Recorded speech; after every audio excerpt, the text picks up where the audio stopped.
Ya, lebih dari 12 tahun dan sekarang menginjak ke tahun 13. Mungkin kalau boleh cerita ya. Jadi pas waktu dulu sebelum aku kecemplung gitu ya di dunia software testing, aku sendiri sebenarnya memang kebetulan eh, pas waktu lulus kuliah S1 tuh masih bingung gitu mau apa ya yang mau kulakuin gitu ya, mau berkarir di dunia apa gitu. Jadinya waktu itu juga pernah spend sekitar waktu 5 bulan sebagai dosen gitu ya di tempatku kuliah sebelumnya. Jadi sebagai alumni aku coba mau jadi dosen buat praktikum gitu ya di bidang itu, tapi eh, sambil nyambi juga tuh jadi guru les matematika untuk murid SD. Cuman setelah dirasa-rasa kayaknya kok ada yang kurang gitu ya dari perjalananku ini selama setelah lulus ini.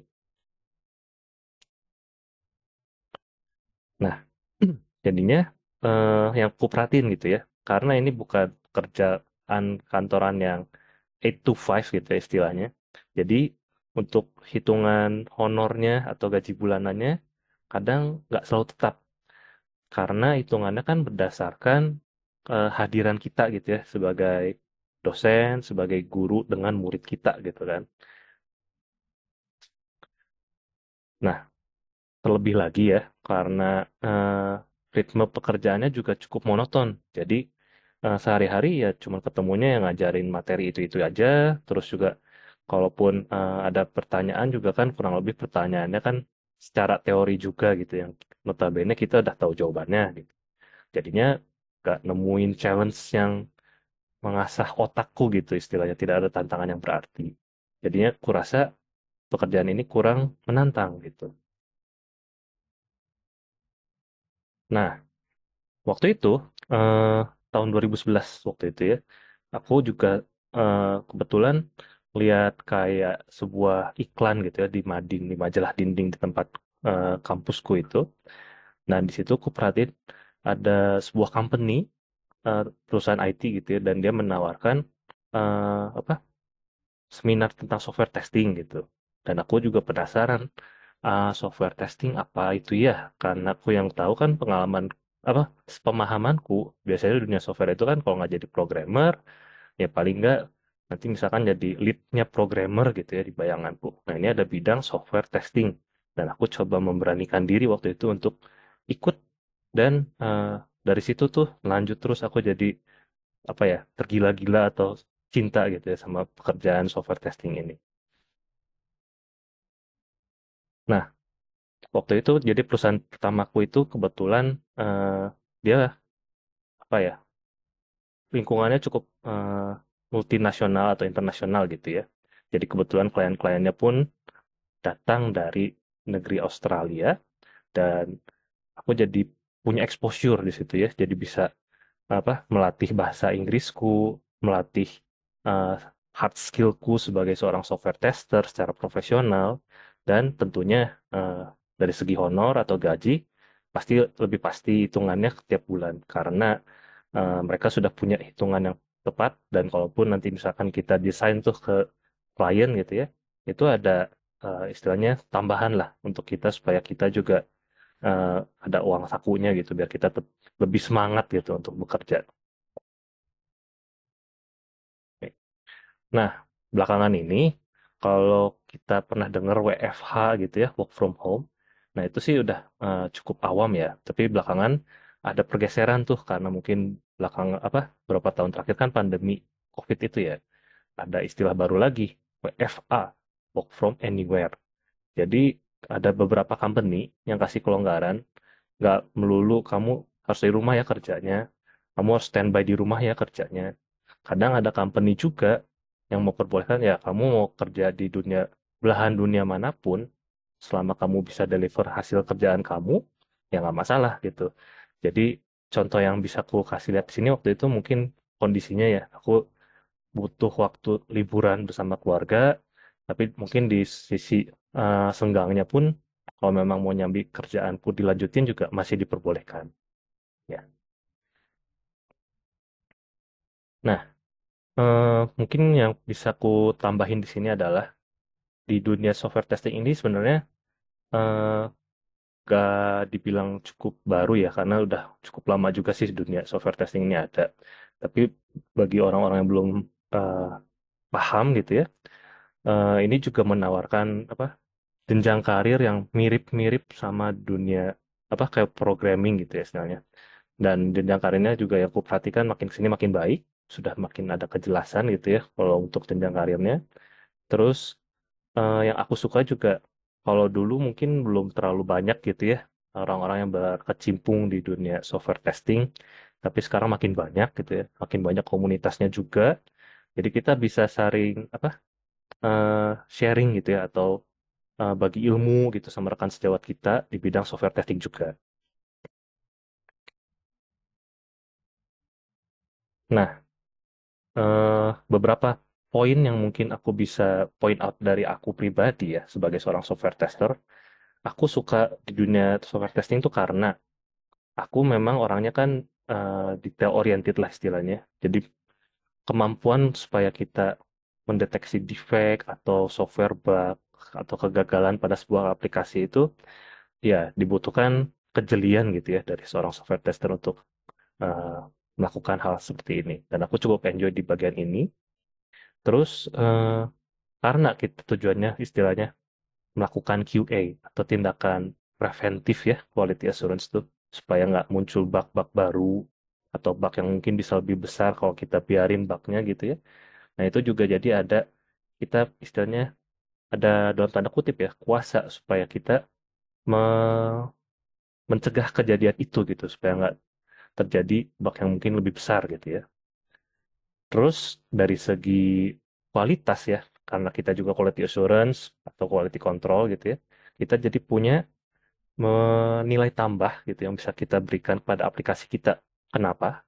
Karena dengan berkurangnya bug-bug yang ada dalam aplikasi, tentu itu akan memberikan kepuasan tersendiri gitu ya untuk para penggunanya. Jadi yang mereka bakal merasa nyaman menggunakan aplikasi kita, mereka bakal merasa aplikasi ini cukup intuitif ya dan mudah digunakan gitu. Mereka bakal bakal menilai kalau kita punya nilai lebih dari aplikasi itu. Terus ya karena yang tadi sudah disebut juga ya, software tester tuh belum tentu harus punya kemampuan ngoding gitu istilahnya. Karena kita di sini yang mau kita perkenalkan materinya memang tentang manual testing.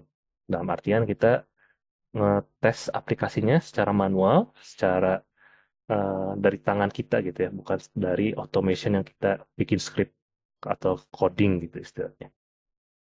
Nah, terus yang kelima, demand gitu ya, atau permintaan pasar untuk software tester di sini juga sebenarnya masih banyak gitu ya, dan cenderung meningkat karena eh, di luar sana pun klien-klien atau project-project software pun membutuhkan nggak cuma developer, tapi butuh juga kapasitas seorang software tester untuk mastiin aplikasinya bisa berjalan dengan baik, bisa memiliki fungsi-fungsi yang sesuai dengan yang sudah dijelaskan di requirement-nya juga. Jadinya masih banyak permintaan pasarnya untuk software tester ini. Terus ya lagi-lagi karena mereka juga udah aware gitu ya kebutuhannya eh, atau impact yang diberikan dari seorang software tester pada project IT itu memang sudah terbukti gitu. Bayangin kalau misalkan satu project IT di mana komposisi timnya cuma ada project manager sama programmernya aja. Jadinya mereka cuman bisa mungkin ngebuatin fitur-fitur terus gitu yang baru gitu ya. Terus aplikasinya udah pasti dibuatkan, tapi nggak ada yang jaga gerbangnya gitu istilahnya. Nggak ada software testernya.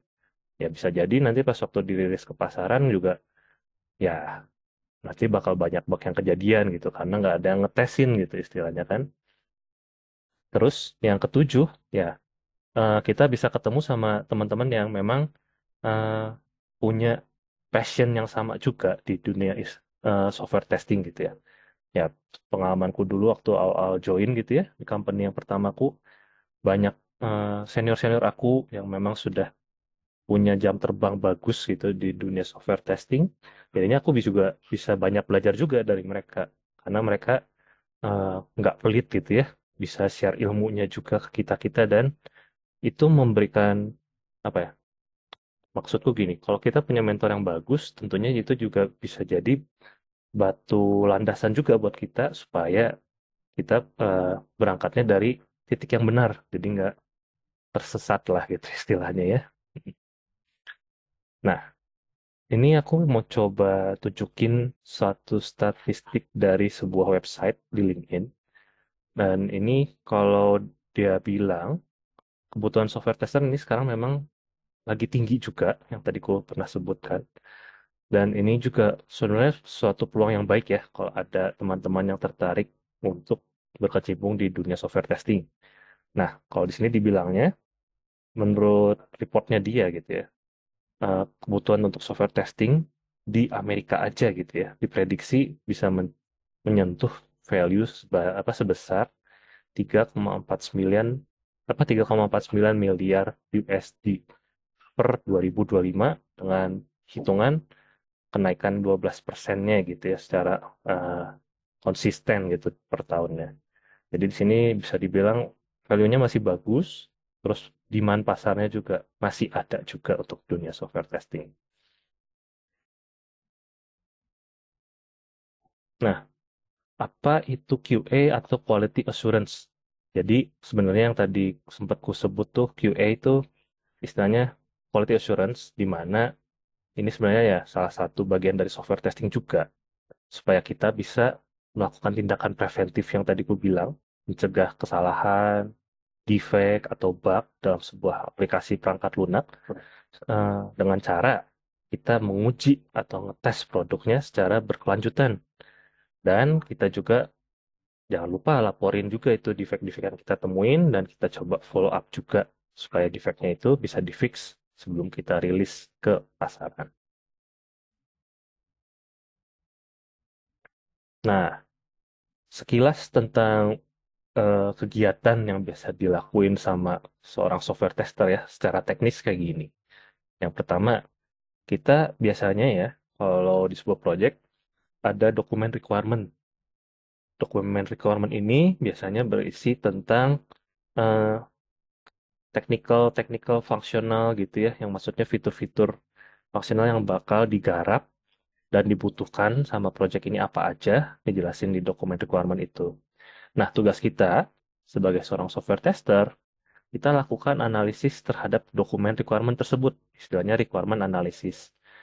Nah, dari situ, setelah kita tahu gambaran besarnya tentang dokumen requirement itu mau menggarap apa gitu ya.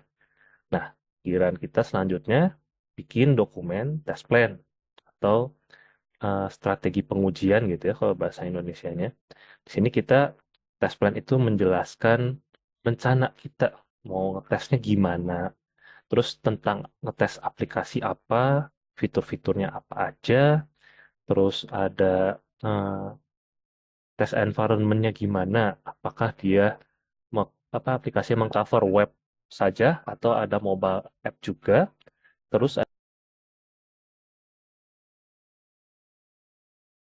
terus ada juga tentang resikonya yang mungkin terjadi kalau misalkan aplikasinya itu mengalami sesuatu atau ada blocker gitu ya isu-isunya. Nah, lalu kita kita jelaskan juga kalau nanti ada bikin dokumen test case juga. Di dokumen test case ini nanti kita juga coba eh, apa jelasin gitu ya skenario-skenarionya, eh, apakah fungsionalnya ke cover juga nggak gitu ya yang dari tadi kita itu.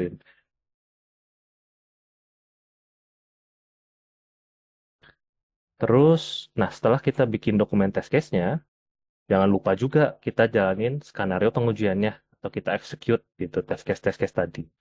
Nah, kalau test case yang tadi kita lakuin itu udah uh, berhasil gitu istilahnya, kita bisa tandain sebagai pas. Maksudnya kita udah sesuai gitu antara actual result-nya sama expected result-nya. Terus kalau misalkan nggak pas gimana? Berarti ada nilai yang fail dari test case itu. Nah, failnya itu berarti kita nemuin bug tuh atau defect pada aplikasi perangkat lunak tersebut. Nah, setelah kita nemuin bugnya, jangan lupa kita catat Jangan lupa kita kasih ke developernya supaya di fix, dan kita follow up supaya kita bisa tindak lanjut bug tersebut sudah fix atau belum. Nah, yang terakhir, jangan lupa juga kalau semuanya udah ke cover nih, aplikasinya udah dites, bug-bugnya sudah fix. Nah, jangan lupa juga kita harus ngelakuin kayak deployment atau kita rilis aplikasinya atau perangkat lunaknya ke pasaran. Nah, biasanya kalau kita udah rilis itu, kita sebagai seorang software tester ada dalam tanda kutip ya, tes tambahan. Tes tambahannya ya karena ini environment production istilahnya gitu ya. Jadi udah dipakai semua user, kita pastiin aja secara quick test gitu aplikasinya ini secara apa ada isu yang terjadi nggak gitu di production apa nggak, untuk pastiin aja sih supaya kita ngasih tahu deploymentnya sudah berhasil gitu dari segi QA sudah oke gitu.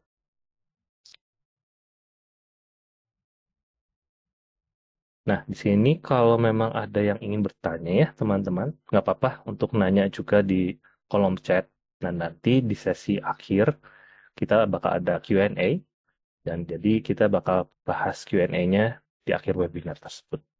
Selanjutnya aku kembalikan ke Kang Ewing. Silakan Kang Ewing. Hmm. Oke, thank you Kang Christian. Ya, tentunya teman-teman menarik ya penjelasannya. Gimana? Ada yang ingin ditanyakan nggak?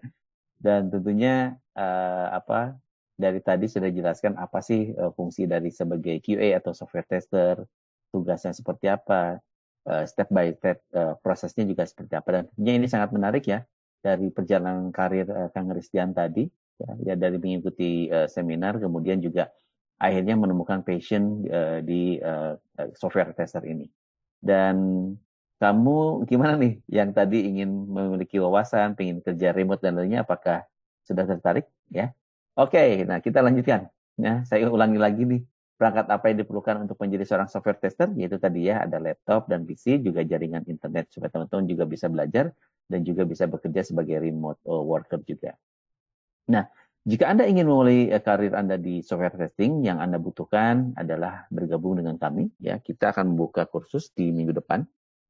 Ya, jadi kalau misalnya teman-teman sudah tadi ada, oh kayaknya menarik nih gitu ya, untuk menjadi software testing, karena tadi demand-nya juga cukup tinggi ya, bekerja bukan hanya perusahaan Indonesia, tapi juga seperti Kang Christian untuk di perusahaan asing. Tentunya ini adalah sangat menarik.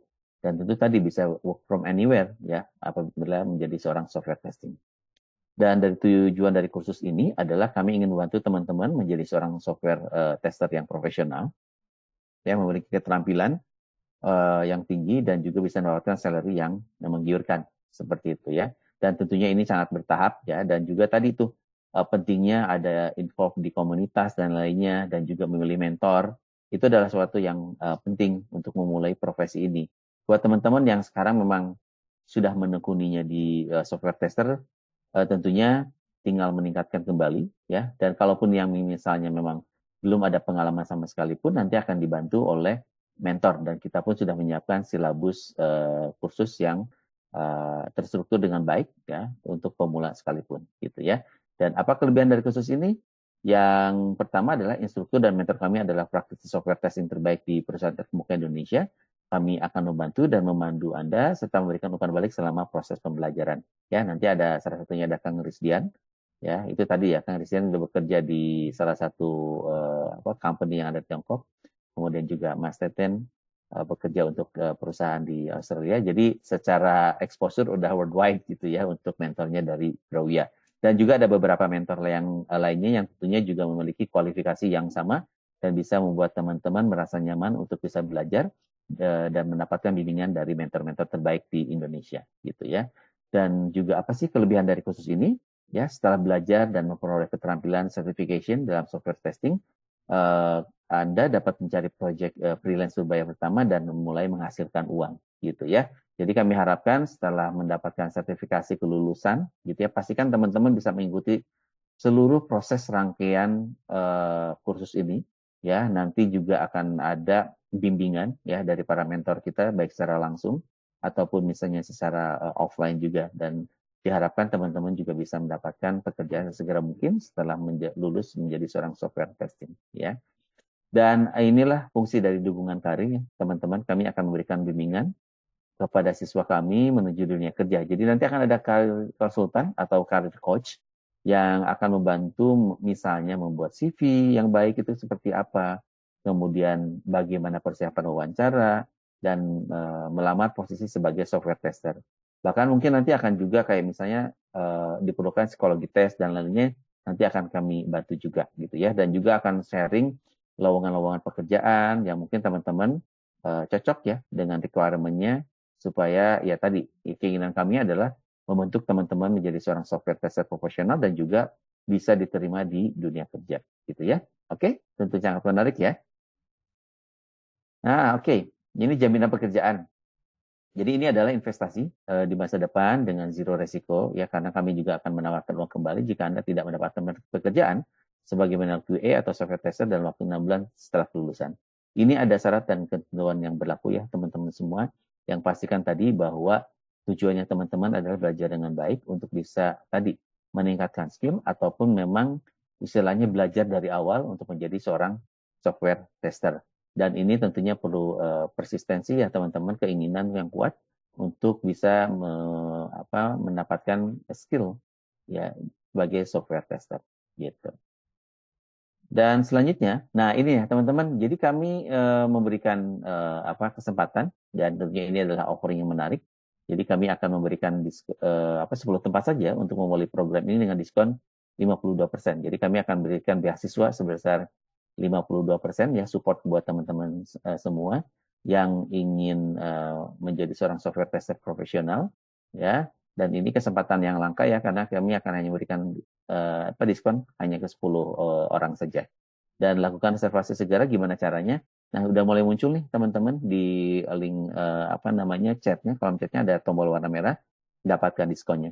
Sok silakan untuk diklik ya, dapatkan diskonnya. Dan apa yang akan muncul nanti ya seperti ini ya. Jadi teman-teman lakukan reservasi ya, ini program selama 5 bulan.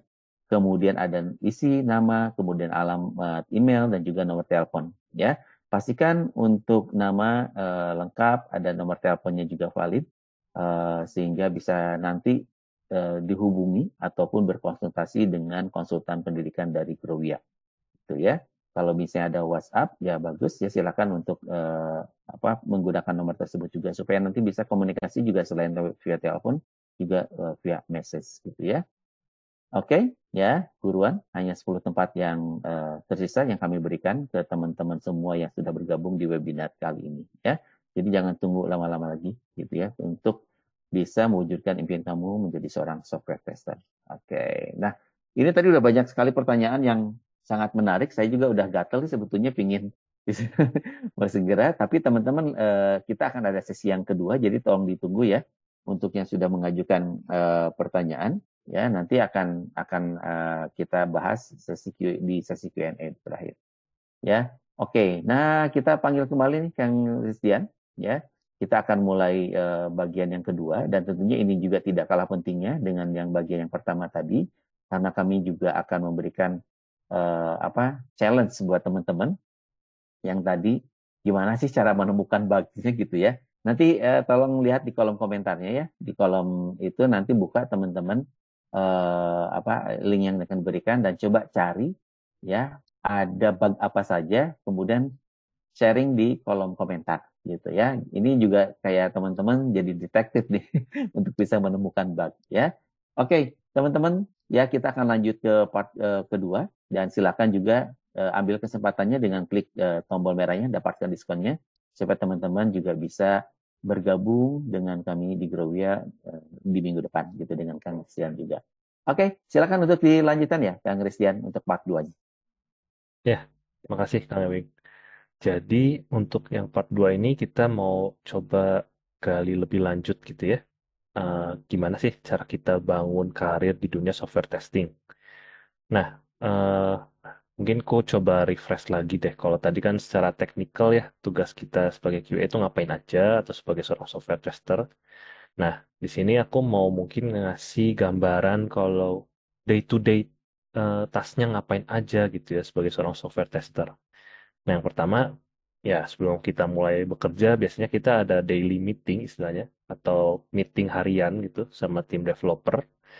Nah, Nantinya di meeting ini, karena kita harian, biasanya kita ada update gitu sama tim kita. Apa aja sih yang udah kita lakuin, terus apa eh, kendalanya gitu ya, yang memang kalau memang ada, terus selanjutnya mau ngapain. Nah, biasanya kita perlu update 3 poin itu ke tim kita. Tujuannya supaya tim kita juga punya visibility atau tahu gitu ya, kita tuh lagi ada apa sih, apa yang dikerjain, terus memang ada isu atau enggak gitu kan.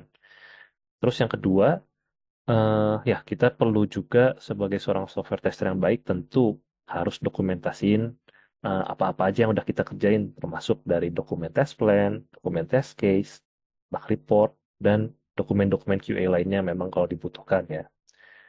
Terus follow up isu atau bug ke tim developer kalau memang ada bug yang perlu di follow up gitu ya.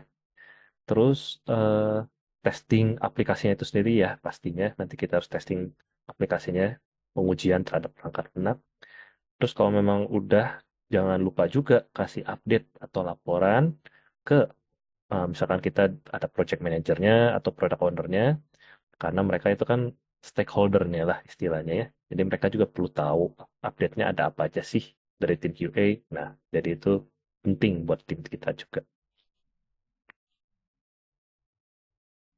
Nah, kalau ini coba kita gali lagi ya, apa sih yang dimaksud sama bug gitu. Atau kita, kalau tadi kan sempat ngomong bug tuh sesuatu yang berbeda gitu ya, antara actual result sama expected result. Nah, itu yang dimaksud bug. Terus kalau cara nemuin bug tuh gimana gitu ya. Mungkin kalau kita boleh kasih gambaran, kalau ada yang suka main video game gitu ya, terus di komputer tuh kita mungkin karakternya bisa loncat gitu dari satu titik ke titik lain, pakai tombol spasi. Nah, gambarannya gitu. Tapi pas waktu suatu saat kita tuh udah ngelakuin update sama gamenya gitu. Tapi pas waktu kita udah update, kita tekan tombol spasi, karakternya nggak bisa loncat kayak sebelumnya gitu ya. Jadi ada suatu hal yang janggal yang terjadi di sini. Kita nggak bisa bikin karakternya loncat setelah klik tombol spasi. Padahal sebelumnya atau seharusnya karakter tersebut bisa meloncat kalau kita klik tombol spasi. Nah, terus jadinya kita bisa bilang, wah ini kayaknya bug nih, saya nemuin bug ya. Dan analoginya juga mirip sama kayak kejadian kalau misalkan kita nggak main video game ya. Mungkin kalau kita lagi nonton TV di rumah, ada remote TV-nya tuh. Terus kita mau coba ganti channel. Tapi pas kita klik tombolnya, ganti channel tuh nggak bisa gitu ya. Pas waktu kita klik tombolnya nggak berfungsi gitu, ganti channel ini. Nah, ini ada bug lain juga gitu ya yang perlu kita tindak lanjutin atau perlu kita perbaikin. Apakah penyebabnya dari remote-nya atau dari si software atau aplikasi TV-nya? Nah, itu yang perlu kita cari tahu di situ. Terus kalau aku ya, pengalamanku yang agak unik gitu ya, eh, waktu itu pernah kejadiannya gini. Jadi di dokumen requirement-nya tuh ada fitur A gitu ya, katakanlah. Nah, fitur A-nya ini mungkin untuk login gitu ya. Kalau kita login di aplikasi tentu perlu username, perlu password. Nah, harapannya pas waktu udah ngisi username sama password dan klik tombol login, kita berhasil masuk gitu ya ke aplikasinya, bisa berhasil login. Nah, tapi pas aku tes, aplikasinya malah nggak bisa lakuin fitur A, fitur login ini. Malah behavior yang tampil di aplikasinya jadi fitur B, beda sama fitur A gitu ya. Jadi kalau kita mau login, udah ngisi username, udah ngisi password yang valid juga, pas klik tombol login malah dia eh, cuman loading doang gitu di halaman itu, di halaman login di depan. Jadinya ini ada bug yang perlu kulaporin. Oke, bugnya aku udah kulaporin, terus nunggu developernya fix. Nah, bugnya udah, misalkan developernya udah fix nih, balik lagi ke aku kan untuk aku verify atau aku periksa gitu ya, bener udah fix belum nih bugnya yang B tadi. Jadi harapannya bisa jadi fitur A gitu ya, balik lagi ke yang normal. Nah, pas diperbaikin, aku verify, aku cek, bugnya yang B itu udah nggak kejadian memang, tapi malah jadi behavior yang beda lagi, bukan behavior yang B tadi ataupun behavior yang fitur A tadi malah jadi behavior C.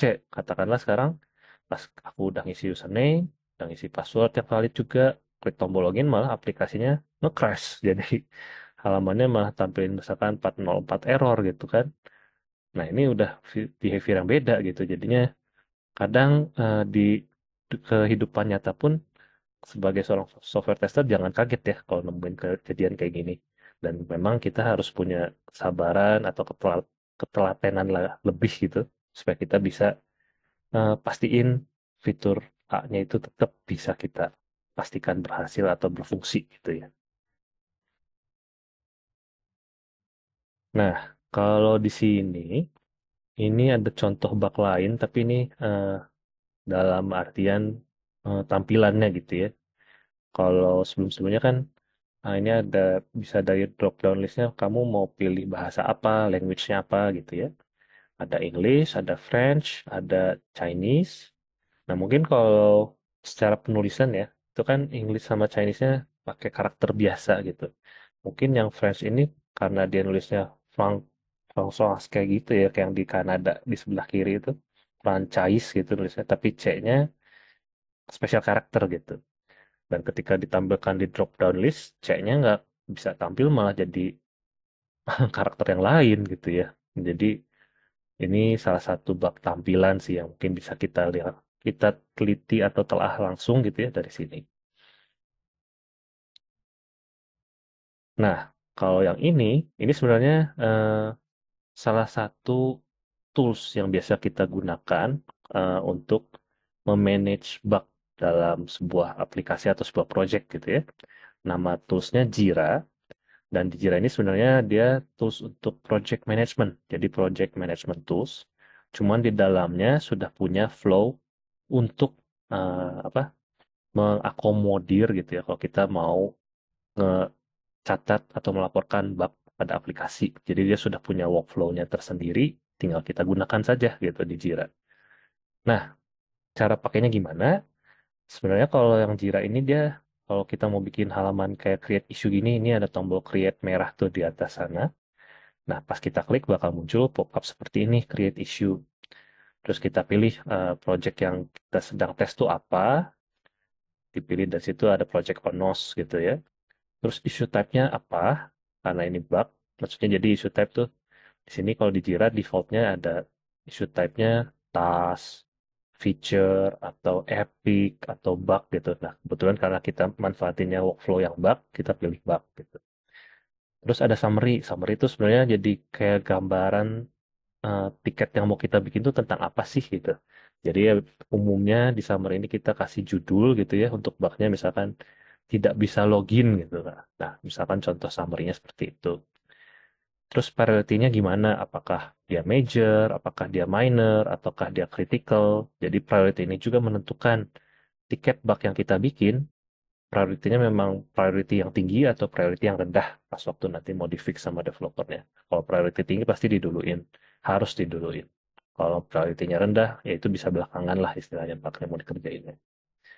Terus kalau ada due date, berarti kan ini tanggal maksimum untuk di-fix-nya kapan gitu ya. Komponen kalau memang nggak ada di pesanan. Terus affect version. Nah ini affect version tuh berarti versi apa software yang kejadiannya tuh bugnya di versi ini gitu. Misalkan di versi 0.9. Kita masukin affect versionnya di version 0.9. Terus nanti fix version biasanya diisi sama tim developer atau programmernya. Kalau nih si developernya udah punya version 0.12, 0.12 gitu ya. Itu kan di atas 0.9, jadi dia bilang nanti fixnya bakal ada di versi 0.12. Nanti kita tinggal fix, apa verify fixnya di versi 0.12 tadi. Terus ada assignee itu eh, biasanya di Jira ini udah kita bikinin tuh user-usernya, misalkan dari yang developer ada namanya Pak Bambang, terus misalkan testernya namanya Ristian gitu kan. Nah, nanti assign-nya aku bakal assign ke developer itu, Pak Bambang misalkan. Nanti tiketnya itu kalau Pak Bambang udah fix, bisa dibaikin lagi assign-nya ke aku, ke Risdian, supaya aku bisa verify lagi. Gitu. Nah, ini environment bisa jadi kalau misalkan environment-nya ada yang beda gitu ya. dunia testing yang aku tahu ada environment dev, ada environment staging, ada environment production, dan masing-masing environment itu punya konfigurasi yang berbeda gitu ya. Katakanlah yang dev itu biasanya yang dipakai oleh tim developer atau tim programmer buat bikin code-nya gitu. Tim apa environment staging biasanya yang dipakai oleh tim tester untuk ngetes aplikasinya karena dianggap lebih stabil daripada environment dev.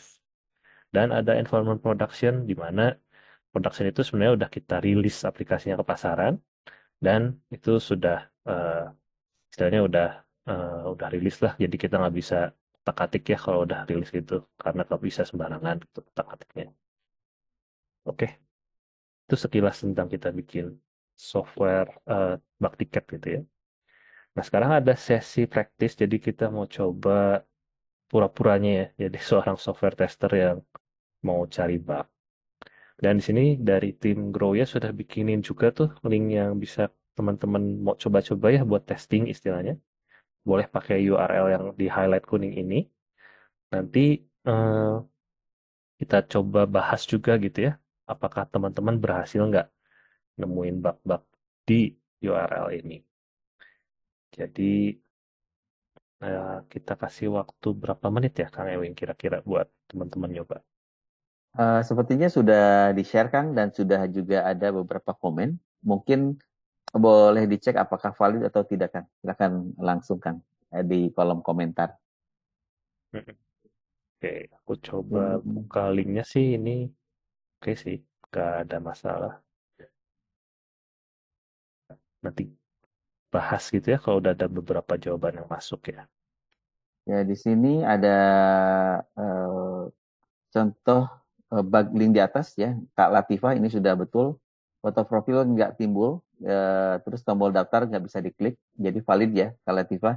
Cocok nih kayaknya untuk jadi seorang software tester karena sudah bisa menemukan bug, tapi belum semuanya nih Kak Latifah ya. Hmm, Masih ada yang ya. lain sepertinya, silakan bisa dicek kembali. Ya, Hmm, kemudian juga ada dari Nabil, ada tampilnya kayak buffering gitu ya. Mungkin tadi itu yang image-nya yang tidak jelas.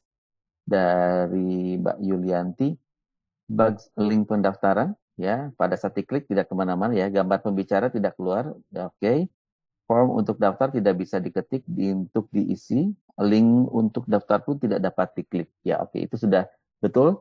Tapi kayaknya masih ada lagi deh, Kak Yulianti. Tapi ini udah menjawab beberapa temuannya, ada bugsnya gitu ya, udah cukup bagus ya Kak untuk bisa menemukan.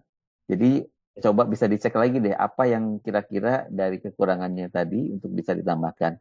Dari Budi Setiawan nih, Kang, form registrasi iya. tidak bisa diinput data, betul. Foto di bawah kosong, kemudian juga Dari apa nih? Mas Iskandar ada juga ya. Ya, Ini itu dari Erita, ya. Oke. Dan itu Kang, rata-rata memang sudah betul ya. Cuman memang ada beberapa yang belum bisa ditemukan nih bugnya kira-kira apa lagi. Oh ini ada nih yang paling baru dari Willy.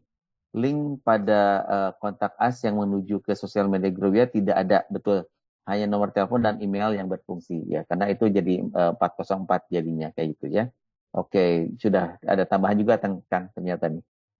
ya. Silakan Ini dilanjut. Mungkin ada finding-finding yang lain nih Kang.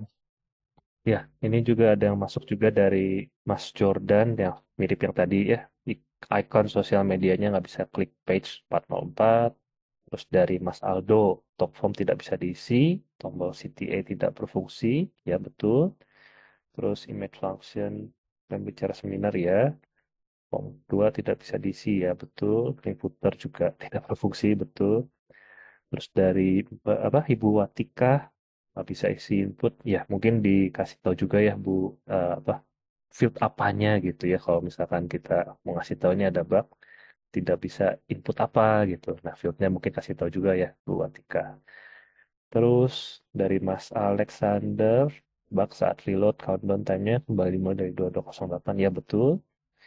Dari Mas Hadi tidak bisa input data untuk daftar ya berarti untuk yang pendaftaran ya. Sama dari Mas Dharma juga sama ngasih apa highlight tentang pendaftaran.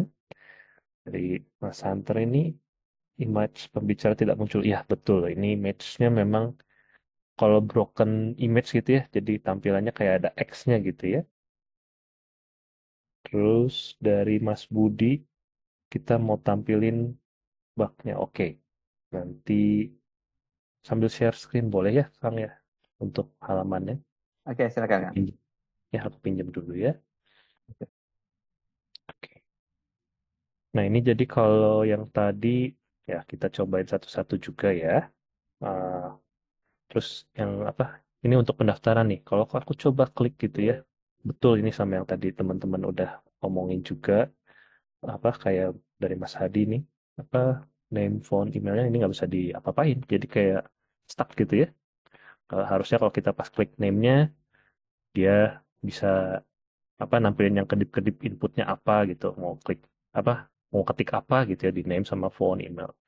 Tombolnya pun ini tidak bisa diklik atau centangnya juga tidak ada interaksi gitu ya. Terus dari Mas Raymond banyak bug. Sebenarnya bukan seperti kejar tayang bikinnya ya Mas Raymond. Cuman ini kan kita mau sesi interaktif gitu ya sama peserta biar pesertanya juga excited nih. Ada bugnya apa yang kira-kira bisa ditemuin gitu ya. Maksudnya gitu Mas Raymond. Memang sengaja dibikin dengan bug. Ya betul Mas Willy. Jadi biar kita gak cuma satu doang gitu ya nemuin bug gitu kan agak susah gitu ya. Jadi kalau ada beberapa kan bisa semuanya uh, coba-coba gitu kan. Terus ini dari segi font gitu ya, kalau kita mau ngomong mungkin secara usability ya, eh, ini kayak kurang user friendly gitu ya, karena warna fontnya mirip sama backgroundnya. Bayangin kalau ada yang mungkin ngatur brightness screennya agak tinggi gitu, nggak kebaca nih fontnya, jadi harus di kayak di highlight gitu ya. Ini tulisan apa sih gitu, atau nggak dia harus Dan turunin. bahasa yang itu nggak konsisten ya Kang. Itu bahasa Inggris Ya, atau bahasa itu. ya betul. Nah ini ada Struktura juga. webinar.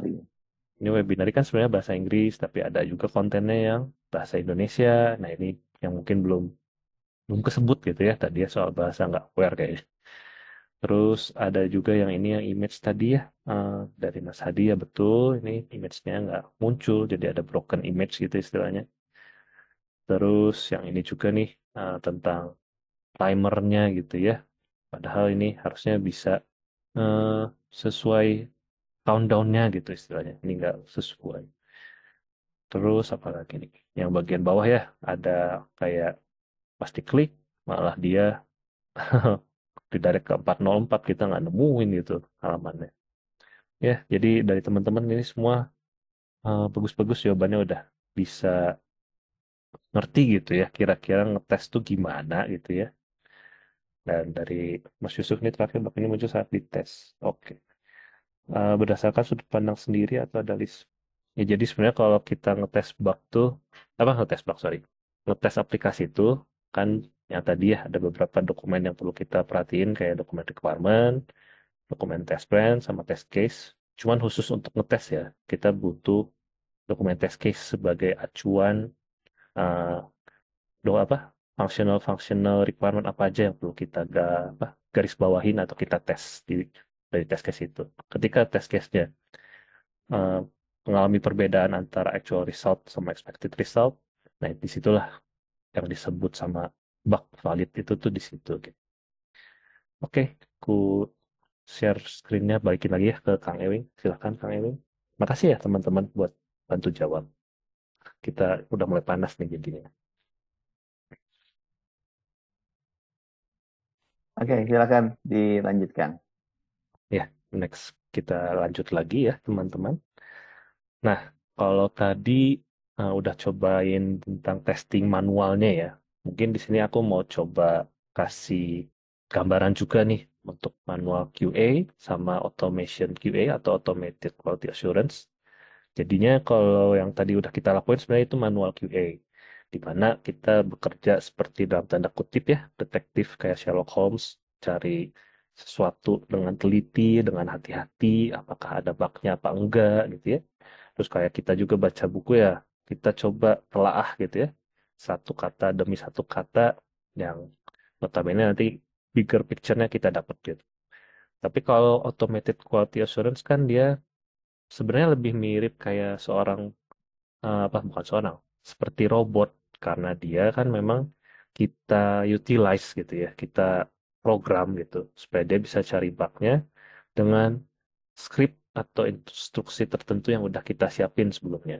Nah, di situ perbedaan yang paling kentara ya antara manual sama automation. Terus untuk Nah, jadinya untuk manual QA itu ya karena kita sebagai manusia memang punya ekstra detail gitu ya. Jadi yang mungkin belum tentu bisa dilakuin sama sebuah mesin atau komputer. Jadinya kita perlu eh, apa ekstra eh, effortnya di detail yang tadi kita lakuin itu seperti itu ya. Kita cek satu-satu itu. Kalau automation QA karena dia kita manfaatin komputer supaya dia ngeran automation script gitu ya. Jadinya dia cuma bisa sebatas di situ aja ngeceknya, nggak bisa lebih mendetil gitu ya. Kalau misalkan ada perubahan yang terjadi pada sebuah halaman atau sebuah aplikasi, belum tentu dia bisa nangkep gitu bugnya seperti itu. Yang kayak contohnya mungkin dia mungkin bisa baca teks yang kayak tadi gitu ya, yang ada warnanya mirip sama kayak background eh, halamannya. Tapi kan eh, dia belum tentu bisa nangkep ini warnanya kok agak mirip sama backgroundnya gitu ya. Dan kita kalau sebagai manusia kan mungkin bisa laporin gitu. Oh ini teksnya ada, cuman warnanya nih kayaknya harus dibetulin gitu kan. Nah, padanannya di kursus ini kita fokusnya bakal belajar ke manual QA, fokusnya di manual QA, dan kenapa manual QA? Karena kita tahu ya, yang tadi kita juga udah omongin di depan, nggak semua orang punya background pendidikan yang sama, mungkin dari dunia IT ataupun dari usia pun kita nggak coba batasin ya.